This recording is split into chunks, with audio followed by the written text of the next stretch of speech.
recently put out a video where Chris was talking about his medals that he had received, and we got such great feedback, which thank you guys, first of all. But we wanted to go into a little bit more about the therapy aspect of becoming a cop because there was a lot of feedback on kind of that aspect of the job. Yeah, so a lot of times, well, and just recently we got a question too. That's what made it come up. Was somebody was like, "Well, do you have to get like what's the psychological testing like to be a cop?" So I thought it'd be kind of fun or might be interesting for some people to find out like what you go through, and it's going to be different everywhere you go. So I can only tell you my experience and what it's like. So if you wanted to become a cop, and even if you don't, if you're just curious, you might find some of this interesting. So back in the day when I wanted to become a cop, uh, where I work in New Jersey, they started you out and they had these different like classifications of police officers. So they had what was called a class one, then there was a class two. And what that meant was like a class one police officer meant that you were kind of like a security guard. You had authority to make arrests, but you didn't carry a gun. So you would do more basic things. Like you might write like traffic tickets during the day, help direct traffic, help handle medical calls, things like that. So in some departments would use these, not all. So this would predominantly be used in like shore towns, places where there's a lot of like influx of people in the summertime. So they would hire like these, kids to come in. They'd work as class one police officers. They'd direct traffic, write tickets all summer long. And then when Labor Day hit and everybody left town, they would lay them off or get rid of them. And then they'd hire them back again. So then what they would do is if the ones that were good or the ones they liked, they would put them through the police academy. So that's how my career started. I was a class one police officer for one summer. And you were 19 years old at that time. Yeah, I was young. Yeah. So I worked, and basically I did the same thing. I worked during the day. I'd write parking tickets, direct traffic, like, because we'd get a lot of people trying to cross the main highway to go to the beach. So we would just stand there and help them cross the road all day. It was the worst job imaginable. Stepping stone. Yeah, but you knew you were doing it to put in your time. And then at the end of the summer, I got offered to go through the police academy, and I was in college at that time, so I ended up taking a semester off of school. The police academy was 6 months. It was every day, Monday through Friday. We had to be in there at like 4:45 in the morning or something. We had to be there. I mean, we'd be in, get changed into our PT gear, and then we were out in formation before the sun came up.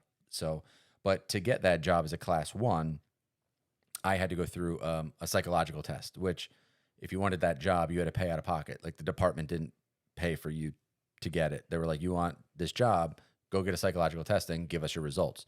So this psychological doctor was making money. Like I think I paid back then like $600 out of my pocket, which was a lot of money when you're 19, and we're talking 15 years ago or whatever it was. 25 years ago. My God. I don't know. It was a long time ago. I'm 40 now. You guys do the math. Actually, no, it was like right when we met, you became a class two. So it was 19 years ago. So, so I went through this testing, and then, so we'll get into what that was like. So I pay $600. I go in to see this guy, and he asks you a bunch of questions, like about your home life, who your parents are they divorced? Do you have a girlfriend? Do you have pets? Do you have kids? They just want to know everything about your past, how your grades were, where you go to school, what you're studying. And you're like on the defensive with every answer you give. They're like, how's your relationship with your mother? I'm like, great. They're like, oh, it's really good. I'm like, well, not that good. Like, I don't know. Like you start second guessing everything that comes out of your mouth. And so after they like ask you millions of questions, so they send you in this room and they give you this test, and it's all like true, false questions, which becomes very difficult in a way. I think about like, if anybody did this testing, they'll know, or if somebody's in like psych school, they might know, but it was like an 800 question test. So you go, if you're not clinically nuts going into it, you are during this test or at the end of it. So at some point you're just like, is like questions like, oh, I sometimes like to jump off the top of a building because I think I can fly. We're like, no, I don't think I can fly. Or it's like, I like the taste of sugar and marijuana.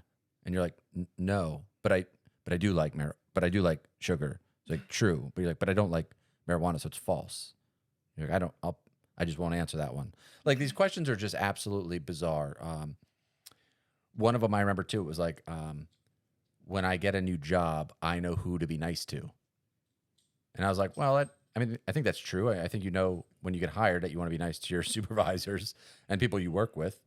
Um, but then you're like, so I guess that's true. But then you're like, wait, are they asking if I'm like a kiss ass? Because then maybe that's a bad thing. So you're like, no, I'm nice to everybody. And they're like, well, they're not saying that. So you get my point. These questions are so bizarre where you're like, I think it's true. When you have 800 of them, eventually you're just like, I'm putting true for all of these. So you come out, you take that test, and then when you're done, then they sit you down and at this point, I mean, you've been in there for like 2 hours. Then they ask you these like hypotheticals where they're like, okay, you're walking down the beach, you find a suitcase, nobody's around, nobody knows where you're at. It's a deserted island. In the suitcase, full of cash.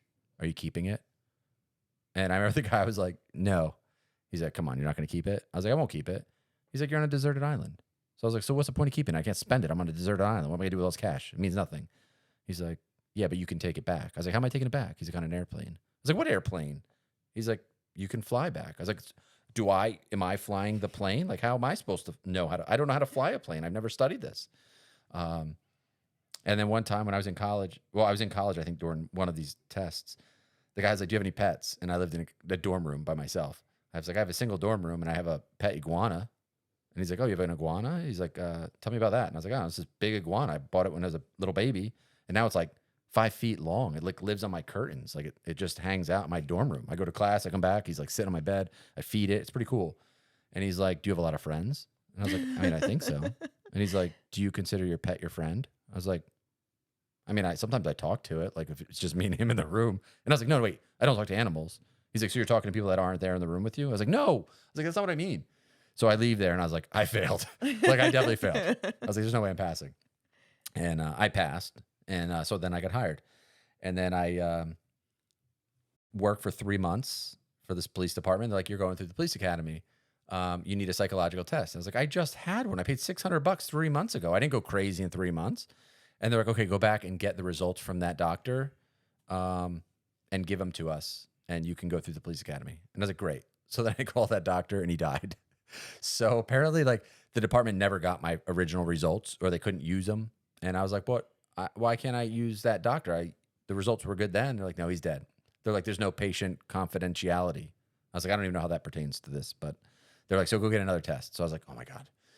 So I go get another test, another $600, another crazy, the exact same thing happened, another 800 question test. I passed that one, go through the police academy. Then I get hired for another department. So then I worked that next summer as a class 2. Now I have a gun, but I cannot take my gun home with me. I can only be a cop when I'm on duty. And then when I'm not on duty, I leave the gun at the police department. I go home. I'm not a cop.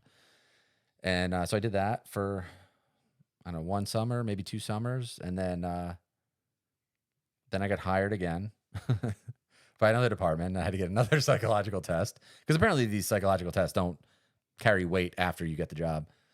That third time I had to go. That was paid for by the new department that hired me full time. Well, that was a full-time gig. Yeah, they sent me so now I have my third psychological test for that department. And a full-time job. Yeah, and a full-time job, Not finally. a summer job. And then after working at that place for, I think, a year or 2, I got accepted onto our county SWAT team. So they're like, you need a psychological test to get on the team. So I go back to see that third psych doctor that I had to go back and see him again. So he's like, oh, so now you're back again and now you want to get on a SWAT team. I was like, yeah. And he's like, why do you want to be on the SWAT team? And I was like, because it's badass. And I'm probably one of the best cops I know. He's like, well, you sound like a cowboy. And I was like, I don't think there's horses involved. He's like, well, you sound like a cowboy. I was like, I don't plan to do any cowboy stuff. I just want to be on the SWAT team. He's like, do you know what the term means to be a cowboy, son? And I was like, no, but I feel like I'm failing. So we left there and I went back and told my chief, I was like, I don't think I'm getting on the team. I think I might have failed that one. And I passed again. And so I don't even know how I keep passing these things. But if you did not get on the SWAT team and you just were a cop, I never would have had another psychological testing for the next 25 years of my career. Never once would I ever have another test. Or when I retire, I would never have a psychological test for the rest of my life. So what always blows my mind is you can get hired as a cop.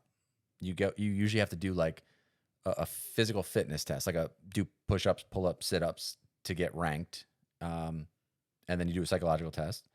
Then you go through the police academy, which is all PT, like physical training. They beat you down pretty good for 6 months. Then you become a cop. And some departments will implement physical testing as like an incentive. So like some departments make it mandatory, some don't care at all. They're like, just eat pasta and donuts and you're good for the next 25 years. And then some departments are like, we care about physical fitness. We're going to implement one. And if you take it, it won't be mandatory, but if you take it and pass it, maybe you get some kind of like incentive. Like, I think there's rules as to what the incentives can be, but it might be like extra days off at work. Maybe they buy you stuff for your uniform or they give you, I think there was, I forget what the rules were. I think there's rules as to what they can give you. Like they couldn't have like, I was going to say something really dark and bad, but I'm not going to say it. So I think there's rules as to what they can give you. But anyway, they care about physical fitness, but not about like the psychological trauma that could endure over the course of your career. And I think at the time when you're a cop, you don't care because you don't want to go see one of those doctors again because there's a good chance. And I think this is why a lot of cops don't, if you feel like you have a bad day or there's some crazy trauma that you experience mentally, you can't really ask to go see a psychiatric doctor because if you do, there's a great chance if you're honest with them that they will put you out of work. So if you could say to them like, hey man, I think like mentally I'm a little exhausted and I saw a lot of horrible things. They're like, okay, you're going to sit the next couple of plays out. And you're like, wait, no, I still have to go to work. I need overtime. There's a bunch of overtime shifts coming up. I need to keep working. And the doctor's like, no, you're going to take a couple months off of work. And you're like, no, that's not why I'm here. I came here to get like better, like to think like mentally you're supposed to fix me. So I think most cops have this stigma where it's like, I'm not going to ask for help because if I do, there's a chance that they can sit me out, put me on the bench. I don't get overtime, or they could take away my job. Like imagine if you went to one of these doctors and they're like, yeah, you're pretty messed up, son. You're going to go ahead and you're not allowed on the ball field anymore. And you're gonna be like, oh my God, no, I just came here because I felt like I should talk to somebody because that should be the good thing to do. So my experience, and I think most cops could agree, is that you don't ever volunteer to go to a psychiatric doctor. I think if you do some weird stuff at work, they're gonna make it like if you're a weird cop and you say weird things, eventually somebody's gonna be like, hey, send him for another psych eval. And they could do that and make you go get one. They could do it, but they don't typically. No, I think that's I the only know point. one person that they sent who actually did need it, and he failed for good reasons. But yeah, so I mean, you go through these rigorous testing, but what always blows my mind, and again, when I was in those shoes, I didn't care because I didn't want to go see one of those doctors. But when you're in there, I feel like they probably should every like couple of years, at least every 5 years, maybe like get you checked out because you start to like become numb to it. I think most first responders, some people that work in like trauma units, maybe in hospitals too, probably get a little messed up because you can be, like you go see some crazy things. For you, it starts to become very normal, like showing up to like a dead body, like somebody dies in their sleep. That happens almost daily, like every morning. If you're work in a big town, somebody wakes up almost every day next to their spouse and they're dead. Like people, that's what they do. They get old and die. Well, even you saying that like that, you sound like there's no remorse. Like it's Like I just need to go to a psych like you doctor. need to go to a psych doctor. No, but like to me, like that, like my heart just sank when you said that. Right. Like And I'm so sad, and you're just like, yeah, that's the this most happens. traumatic thing in that person's life, but that's every morning. If you work on day shift, usually that happens, and like I said, cops that are watching this will attest to it, is that usually somebody like dies every morning. Somebody wakes up, finds their spouse dead, they call. It's horrific for that person, but you're figuring out like, you and your buddies that are working, you're standing over a dead body, like, are we doing pasta or Chinese for lunch? Like, what are we doing? And you become numb to it. It's probably the craziest thing. I know, and like for me, that sounds so messed up Yeah, to but you be do have to eat like. lunch, and lunch is one of the biggest decisions of our lives. I suppose that's true, but Yeah. it does sound like you need a psych evaluation at that Right, point. and that's why I kind of feel like they probably should mandate that. And there's a lot of cops that are gonna watch this like, shut your mouth, man. I don't want to go. I don't have to go see a psych, and I'm not pushing to ever mandate it. But realistically, when you retire, you're gonna look back and be like, yeah, they probably should have sent us once in a while, at least to make sure we're okay. And so just so a doctor could be like, you're still good. You'd be like, okay, good. Well, yeah, Yeah, because this job is not. It's not the end all be all. You do 25 years, you're supposed to be done, and you're supposed to be good. right, But the question then becomes, are you good? right. Yeah, and I guess and I know friends too that have retired like I did, and or even for slightly different circumstances. And some of them, it's just like you get beat down mentally for 20 years, and eventually one day you're like, I'm gonna ring the bell and just sit the next few out. Like mentally, I'm done, and they'll walk away, and And they do, and I know people that have done that and got their pensions and everything went well. And it's a fight. I mean, obviously the state doesn't want to put you on disability, doesn't want to give you your pension. And there's two different ways you can go out in police work is you can go ride a jet ski on a Saturday on your day off and hit something and break your neck and, you know, go out like Christopher Reeve style. And then you can go on disability and you're going to pay taxes on that disability check. You're going to get like 30% of your salary. Like you're going to get really like, you're going to get more screwed than that broken neck. Or you can end up getting, facing a traumatic incident in the line of duty that can cause your retirement. And then that's a different type of retirement. I think one is like accidental disability and one is like ordinary disability. I believe ordinary disability is like the jet ski scenario. And then accidental disabilities, if there's like an accident at work that causes a traumatic incident, typically like for police, it's like a line of duty shooting. So if somebody's in a shooting or injured in that kind of way, they would get that ordinary accidental disability. And then they're looking at not paying taxes on their salary and getting a much higher percentage than that 30 or 50%. It might be upwards of like 65, 70, 75% of your salary, tax free. So there's a big difference. So you could end up tapping out of work and saying, I'm not doing it anymore. I want to put in for my pension. And now you have to fight for one or the other. And obviously the state's going to try to push you onto that crappy pension where they're like, it really wasn't work related. And you could be like, no, I'm messed up in the head and it's all work related. And they're like, no, it probably is pre-existing. So, and that does happen. And you sometimes have to get lawyers involved and it's a risk. So a lot of people are like, I don't know if I really want to try risking going for my pension because if it gets denied and I get, ordinary disability, I can't afford that. Like I'd rather just work through the trauma and keep working. So it is very risky if you're putting in for your pension for something like with me being involved in a shooting, it's risky because you're like, well, if I get approved, so when my incident happened, I had to go see psych doctors like A almost lot. daily in the beginning, weekly for like a year. And my doctor was like an hour away from me. So once a week, I drive an hour down, sit with him for like 30 minutes to an hour, whatever the appointment was, and then drive back home. And then at the end, it's ultimately his decision. So like you see him all the time and it's his decision to say like, yeah, you're clear to go back to work or you're not. And then here's where things get crazy. So I see my doctor. My doctor says, you know what, you're not going to go back to work. I'm going to submit paperwork and you're going to receive your pension. I said, okay. So then they have to go through all these other doctors. So the state made me go see a doctor. I went and saw this one doctor and sat down. A lot of these doctors, I don't even think they read your file. I think a lot of this like workman's comp stuff, it's just money and processing. And so like I went in to see one doctor and he was like, all right, sit down. He's like, so, tell me about what's going on.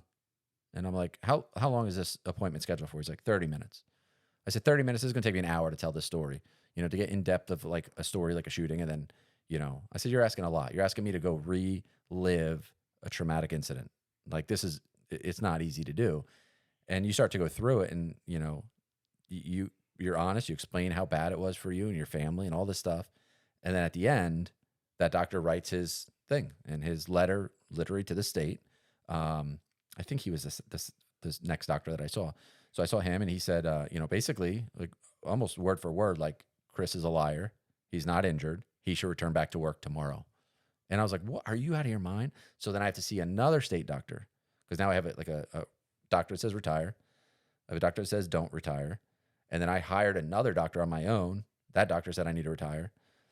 So then I go to another doctor. This is another state doctor, workman's comp doctor, you put workman's comp in front of a doctor and they automatically become an idiot. Sorry for all the workman's comp doctors out there. So I go in to see this other doctor, and this is in Cherry Hill, New Jersey. And I don't remember his name. I don't even know if I could look it up. I don't even know what I would look up. So this doctor, let's see, this is going to trigger a lot of people. All right. This is, yeah. So this I know doctor exactly who you're talking happened to be about. black. So I go in there and I sit down, and again, this just comes up as like a workman's comp injury and has all my case file. I don't think this doctor even looked at anything. Like he again booked me for a 30-minute appointment. I'm in the middle of a fast right now, so I'm so dry mouth. Okay. So this doctor says to me, he goes, tell me about your injury. And I said, okay, well, I wasn't actually like physically injured. He's like, you weren't. Like he discovered something crazy. He's like, you weren't, so you're not injured?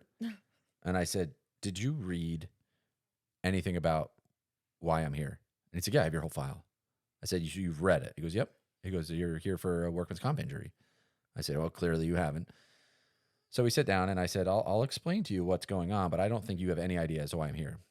So I said, I'm here because I was involved in a shooting. And he like immediately sat back up and like kind of stared at me, but trying to act confident, like he wasn't a liar. And I was like, yeah, I don't think you actually know what we're about to get into, but we'll do it. So now this is where things get weird. And I know some people are like, why did you have to say he was black? I'm going to get there. So we're sitting there and this is back in 2016, right? This was like, Yeah. this is like Obama time. Like we had some riots going on. Things were like getting fierce and ugly in the world at this time. Yeah, this was so shooting was 2015. This process went throughout towards the end of 2015, throughout all of 2016, and ended early 2017. That's how long this point for my shooting until my retirement took. Almost 2 full years. So I go see this doctor, and Obama's in president. People are lighting cities on fire. I don't remember if he was just elected but remember, No, it was in between Obama and Trump because Trump was 2016 through 2020. so this is the Something end like of that. Obama. Yeah, it's the end Okay. of Obama, early Trump. Okay, so yeah, cities are on fire and things are crazy. So I'm sitting there and the doctor's drinking coffee, and again, he's just very weird. Like he had no idea. He didn't even know what to ask me. He was just like, keep going. And so I kept like laying out the whole scenario. Everything was happening. And he's drinking coffee out of a Black Lives Matter cup. And I think that's a little odd thing to like take a political stance when you're interviewing cops on stuff like this. So I was like, okay, so he's drinking out of a Black Lives Matter cup. And I'm sitting there while I'm talking, I have my phone in my hand. So I'm like taking a picture of that, like him sitting there with his Black Lives Matter cup, like, like Snapchatting it out. Like this is like what I'm dealing with right now. And so he says to me, and this is where it gets a little bit worse. He's like, so now with my shooting, the person that I shot was white. And for those that are viewing impaired or maybe listening to this, I'm also white. I identify as white, and then the person that I shot identified as white. I don't actually know what he identified as. Looking at him, because I'm not colorblind, he was white. So then the doctor says to me, he goes, do you think that your shooting was race related? Right in the middle of this whole like racial pandemic that was going on in our country. He goes, do you think that your shooting was race related? So I said, let's hold up and step back real quick. I said, so I shot a white person and I'm a white person. And I said, this is clearly how I know this guy has no clue as to what he's interviewing me for. He goes, yeah. I said, are you serious with that question? He goes, yeah. Do you think it had anything to do with race? So I said, do you realize what you're asking me? I said, you're asking me if I shot somebody and killed them strictly based on their race. As a police officer, you're asking me that. And he goes, yes. I said, that would be me. You asking me if I murdered this person, because shooting somebody based on the race is murder. I said, I don't know if you're like trying to solve a case here. I said, hun, but I said, it was not race related. I said, actually, the person that I shot was white. I explained it to him. And so I politely explained to him that this interview is over. I think I told him what he could do with a coffee cup. And I left. I didn't finish. I said, go write whatever you want to write. And I think me storming out might have also showed him I was a little psychologically impaired. But I ended the interview, and then I think I called her on the way home. I drove you to all these interviews. Oh, that's right. Yeah, at the time I kind of wasn't even driving to him. Yeah. Yeah, and so I literally explained what happened, and I was like, yeah, this is not going to happen. He surprisingly wrote a letter saying that I should retire. So, and I also think he should not be able to practice medicine ever again. I should look up his name. Give him a shout out. I should send him this video. I think you could have probably had him lose his job. Yeah, I called the state and I explained to them what was happening. So basically all the doctors except one that was paid, the first one that was paid by the state to do my psychological testing, obviously their paycheck comes from the state and they want state workers to return to work because having them out of workman's comp is losing money for the state. So the state's paying me to stay at home and and paying all my doctor's bills, all this stuff. So state doctors like, get this guy back to work. We got to save some money. So it's just one of those things where you're like, yeah, a state doctor obviously says I should go back to work. And all the other doctors that are, supplied by the medical staff, by my work, by all these and people I paid for out of pocket, they all said, yeah, you need to like take a little break from work and we think you should retire. So, but the second state doctor that I called out, the guy that that suggested that my shooting was based on strictly race, he finally agreed. I think when the way I exited that practice. So yeah, so that's how it is. But typically, if you weren't in my scenario, if you were just retiring, you hit 25 years, and you're like, across the finish line, you're like, made it, 25 years, I'm done. Put in your paperwork, you retire. Nobody does like an exit interview with like a psychiatric doctor to be like, hey, those last 25 years were pretty bad. Do you need some help? But I know people in the military, I think they do go through They that. go through debriefing. Yeah, a Yeah. friend of mine just retired from the Coast Guard, and I believe he was telling me that he went to doctors. They kind of do all these things, like they check you out, see what parts are still intact and what works. And for Are him, you disabled unfortunately, in any a way? couple of his body parts didn't work anymore. But he, Leave him alone. no, he was yeah, overall good, 80% good, I would say. Um, but yeah, so they don't do any psychological testing throughout your career unless maybe you're trying to go for some kind of position. Like I said, when I got in the SWAT team, they were like, you need a psychological test.